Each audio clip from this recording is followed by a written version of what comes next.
delighted to have you on the show, Nyimpini. You said you would love to talk about mindset. 30 years of research to understand what differentiates those who become very successful. And that is the growth mindset, this belief that it is possible to learn.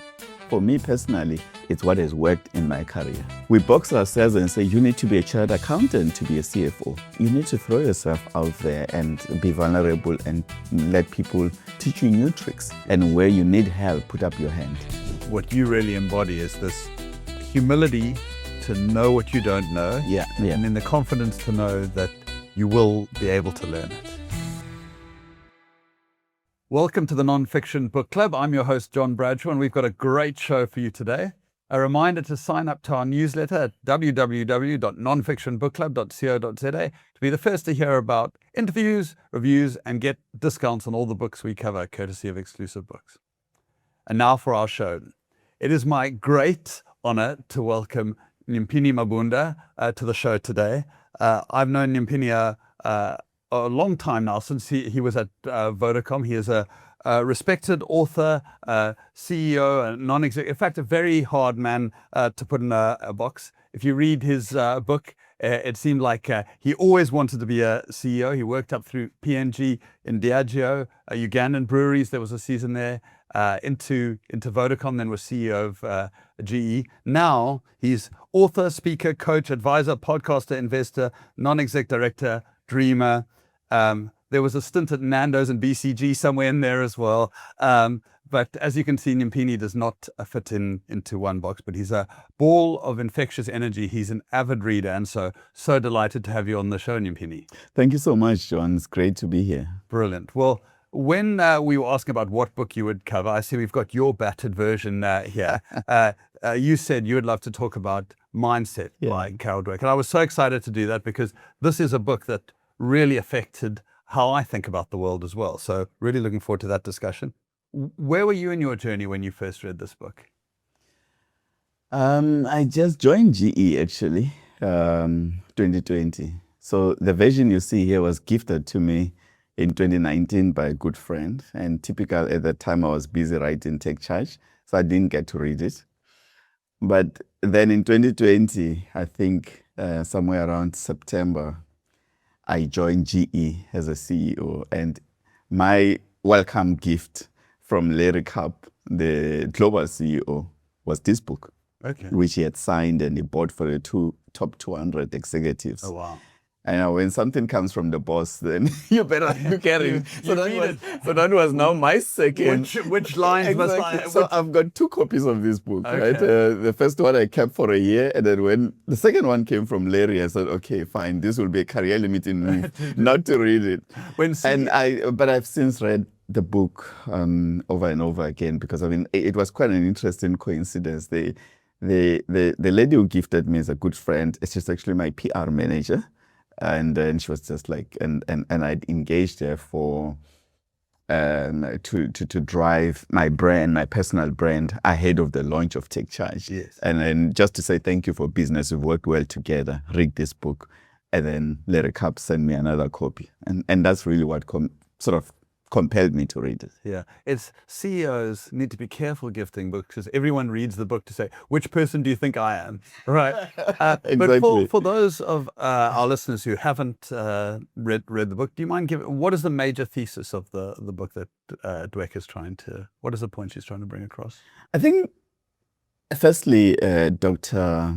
Dweck approaches this from a research point of view, 30 years of observing and talking to people, just to understand what differentiates those who become very successful or not. And I think what she argues is that the expansive mindset, or what she calls the growth mindset, which is not having those self-limiting behaviors and boxing yourself around, I'm an architect or I'm a chartered accountant, and then your scores, your IQ as well as your performance in those defines who you are. And she's saying that even if you don't have those titles or you haven't been successful, which she calls a fixed mindset, you can still learn and bounce back and become bigger.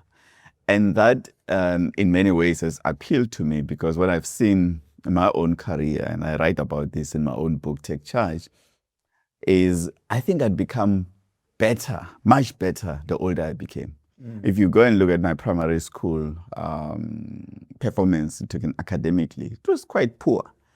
I went to high school, went from below average to average, and then went to university and I actually went into upper second. And I think I started to really excel in many things that I've done once I started working.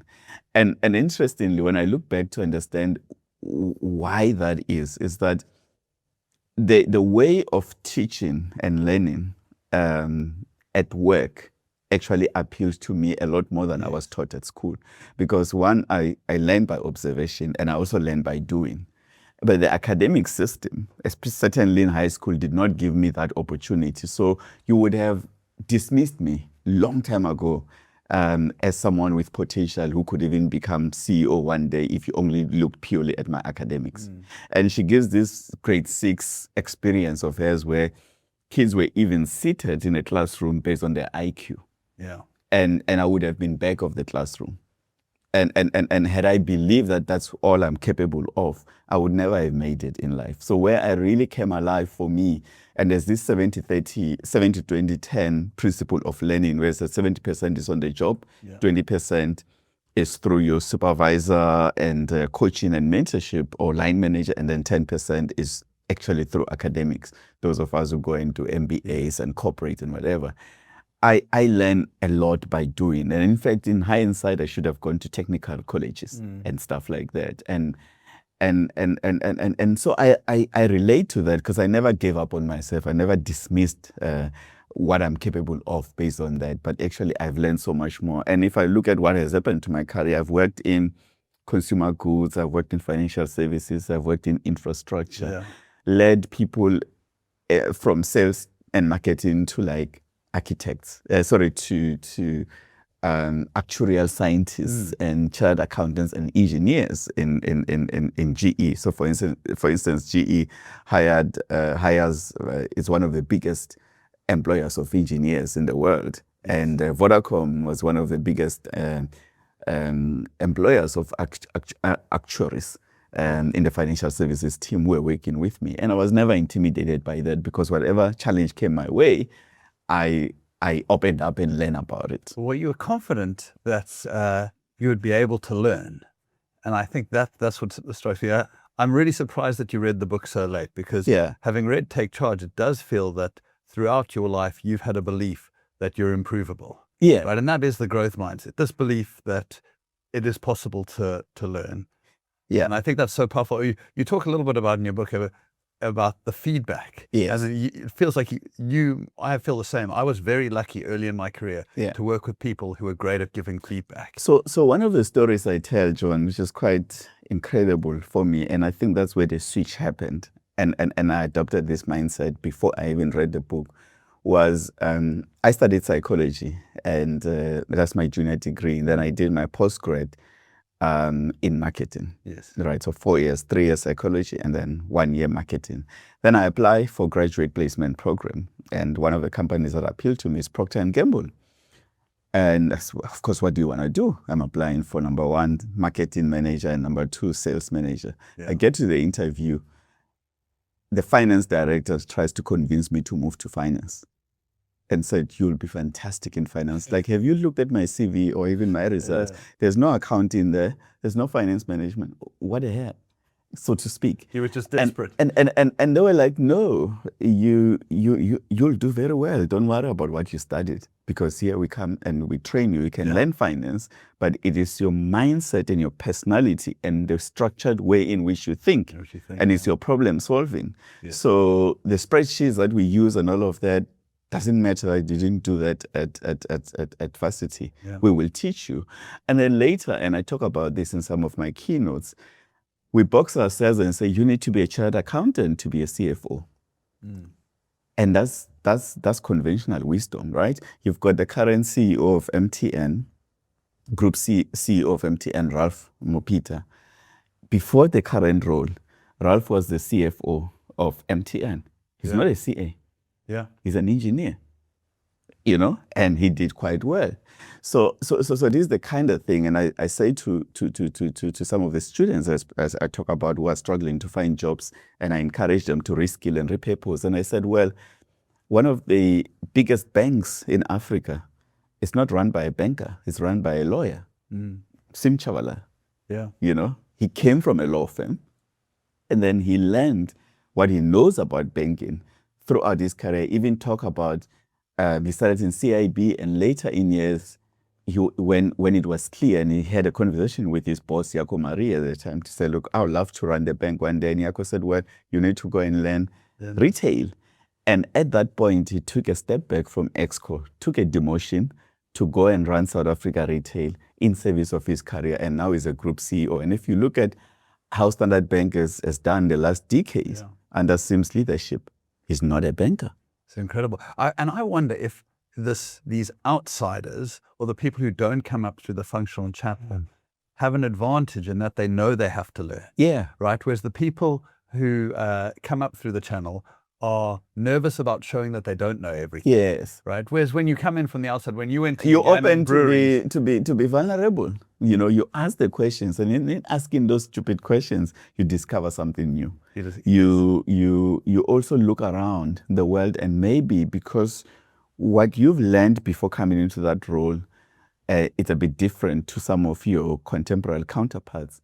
Perhaps you're bringing in some innovation, because innovation happens when you mix up what is unexpected. You bring in different influence, and you become the contrast. And for me personally, what Dr. Dweck talks about is what has worked in my career. Yeah. Because I've always been a bit of an outsider in a situation where I find myself. And by being proud and accepting of who I am and how I think, and getting vulnerable, but also learning fast the technical things that I needed to learn, I brought something different, and I became successful. But I think there's a catch to that where,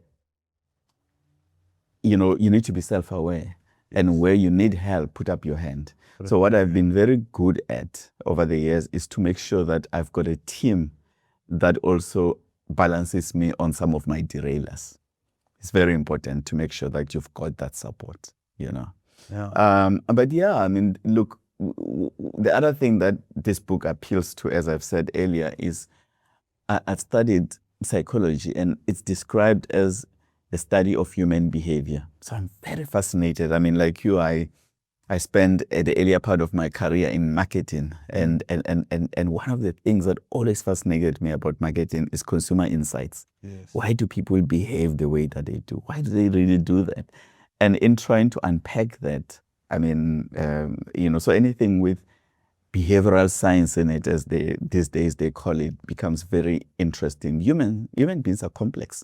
Human beings are complex, and I think what's interesting is you've got to be careful about simplifying it all down to whether it's growth or fixed mindset. Yes. But it does seem so powerful in the number of elements of one's life it influences. One of the points Dr. Dweck makes is how you respond to setbacks. Yes. Because if you have a growth mindset, the setback is the opportunity to learn. If you have a fixed mindset, a setback is proof of your inability to perform the function. Yeah. And you're very honest and take charge about your early P&G setback. And yes. Do you want to talk a little bit about how that hit you, and how, because of your inherent growth mindset, even though you may not have the words for it yet, how that was a real inflection point in your journey?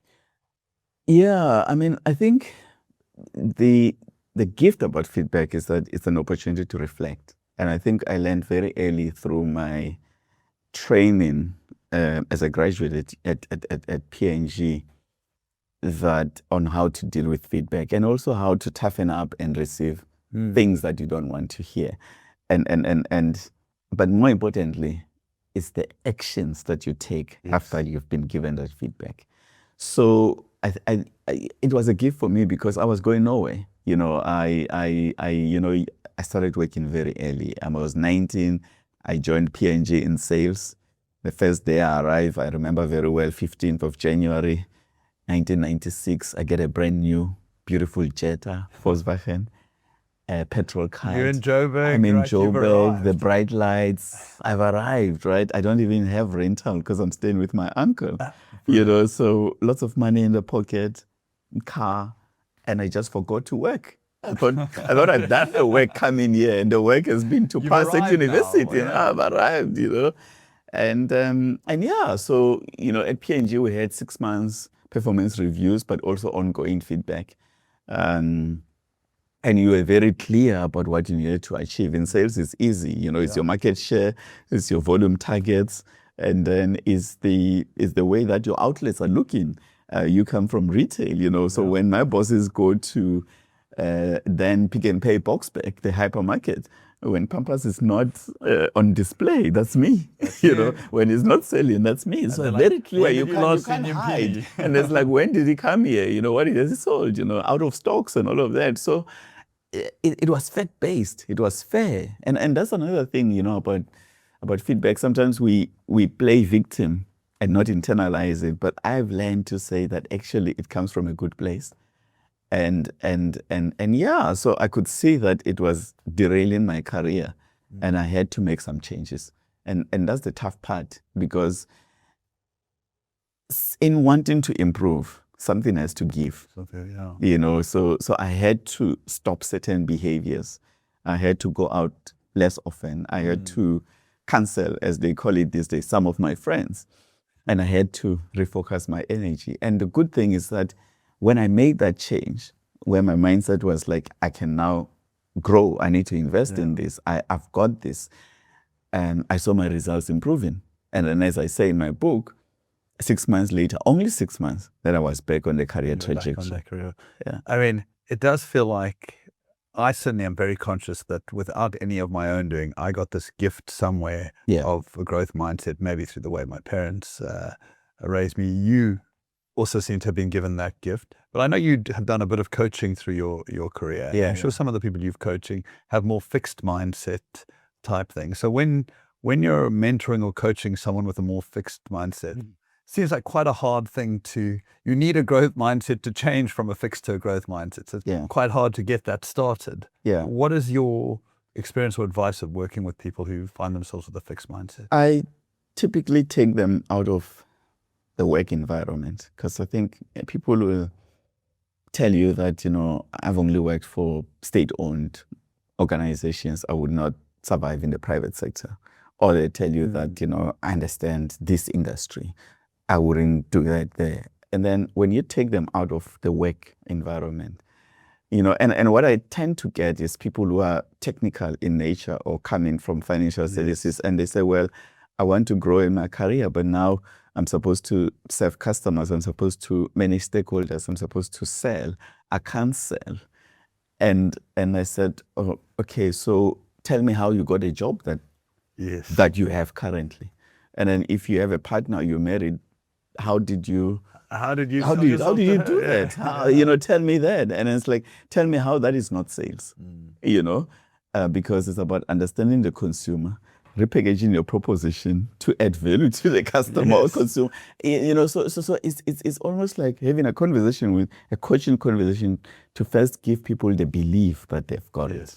And then when they start realizing where they've gotten out of the comfort zone and they've done it, then you can put some of the actual tools to help them do that. But I think a lot of us have it in us. We just don't realize it. Yeah, and if what I'm playing back to you, it's people who might have a fixed mindset in their career, right? If you point to other aspects of their life, you find places where they already have the growth mindset, exactly, and that they're able to grow. Just as you were saying, I can't do sales. I heard Dr. Dweck say "yet" in my mind. That's what she loves to add. And I'm annoying to my children because whatever they can't do is yet, and then I get the eye roll. But it's so powerful to just, even when you're talking about yourself, to be like, I don't sing well. Yet, right? That if I could sing better, I might not ever become world class, but I could definitely become a better singer and better at nearly anything by focused practice. And you know, John, it's never been more important than the current environment we're at. I think there's, I've read a couple of times people saying that the changes we've seen in the world in the last 10 years have been bigger than the previous 50. You know, so when we talk about the accelerated change in geopolitics, in climate change, in AI, in the generational mix, especially with Gen Zs and so on. Wherever you look, you know, we're going to have electric vehicles, decarbonization, Gen Z leading us, AI, and we have to learn things that we haven't been taught before, and for us to lead in that world. And I like giving the example that I've had the good fortune of doing my MBA at UCT back in 2004, 2003. Back then, I was not taught anything to do with ESG. Definitely not AI. And we didn't go much into how the world is connected through geopolitics. But that was training for me to be a senior business leader. And without these three, understanding geopolitics, ESG, and AI, I cannot lead successfully today. So where did I learn it? You know, and how did I become conversant? And so you need to throw yourself out there and be vulnerable and let people teach you new tricks. You know, because if you don't know digital today, which we learned in the analog years, you can't survive. But even what it is today is different to what it was yesterday. Exactly. And, I mean, there's a thing that I try to do with myself, and I try to do with anyone I hire or promote. Is I try to set them free by saying, I don't believe you currently know how to do this job. Right? If you think you know how to do your job, even if you've been doing the job 3 years, the job changes so much. You do not know how to do the job. But why I'm hiring you is I believe you can learn what you need to learn in order to do this job. It's almost what undoes the Peters principle. This idea that you get promoted to your level of incompetence. Well, that is true. It is. But your job is to learn how to do the job, to learn how to become incompetent quick enough so that your incompetence doesn't matter. Exactly. And I'm so aware in the new roles that I'm in now, I'm in a learning role. Like if I think I understand, it's probably because I don't understand yet. And I don't even realize I don't understand. And I think the trick to that, though, is to realize that what you know already, the skill you have, not necessarily the qualification you have, it's actually a good foundation to build on. So it's not all lost, but it's actually a great foundation to be agile and add into, and it allows you to learn the new stuff quicker. So for me, when people ask me and say, well, how are you leading in the, say, insurance industry when you come from a consumer goods? I was like, but the two are not necessarily that different, you know? And even when I moved to Vodacom from Diageo, I mean, on the one hand, I'm selling physical bottles of drinks, but on the other time, you know, now it's airtime and data. But actually, it's the same value chain. It's redistributed, and then it goes to the consumer, and the consumer needs to be happy with the experience. So I think sometimes we have the attitude of thinking that things are more complex or different than they really are.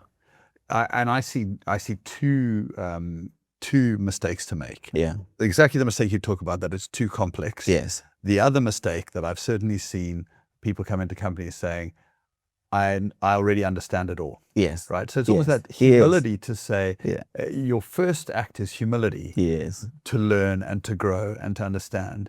And if you arrive with humility, you're able to see, but I have some learnings that wouldn't have occurred to the team here because they've stayed in the silo. And I've seen how Ugandan breweries work. And I can bring that to telecom or to heavy industry. I think that's fantastic. I think on that, though, and it's a good point to make, because I remember when I left consumer goods industry, I worked 5 years at P&G and 15 years in Diageo. Then I joined Vodacom. And I was there for 3 years. And I think at the end of my time at Vodacom, then I was appointed to a board of a beverage company. And I was so excited because what I learned at Vodacom was almost like in the digital space. I was saying to myself, had I known this while I was in FMCG, I would have smashed that job even more. Because now I had a combination of consumer and digital. And the digital side. And now going back to FMCG in a capacity of a non-executive director, I was able to add so much value in terms of what FMCG companies can be if they understood digital, which most of them didn't at the time. And that's partly the reason why a lot are going through this struggle now. And I know you may have read about Pepsi having done a deal with NVIDIA and Microsoft, I think. and they're doing the whole reimagination of Pepsi's business from a data and digital first. You know, but that meandering, I think you're a richer executive for the movement, for the different perspectives you get, as long as you're able to keep learning and keep exactly and keep growing and then reapplying like that. I just want to pick up something you mentioned earlier. You said you surround yourself with teams that, I think the word you said, you were your biggest derailers or your biggest, I think in your book you talk about this personal board of directors. Yes, it is. Can you talk a little bit about this intentional team that you've built to keep you on the straight and narrow? Yeah. I mean, so one of my favorite bosses and those that have managed me, I've had fantastic bosses in my career, has been Charles Mead. He was the CEO of East African Breweries and Diageo Company. When I ran Uganda Breweries, I reported to him. And I remember him saying to me in one of our coaching conversations, it's like, Nyimpini, you don't have to be good in everything. It's like, actually, that's a lot of work. You know, and actually when you good in many things, it doesn't even really get recognized because good is like you just like vanilla. You just like vanilla there, right? But he says, but you need to be exceptional in some things, you know. And it's like there's gotta be 2 or 3 things that you're famous for, that people know that only you can do, or you know, you are the default, they come to you for. And that's what you get promoted for, and that's what you grow.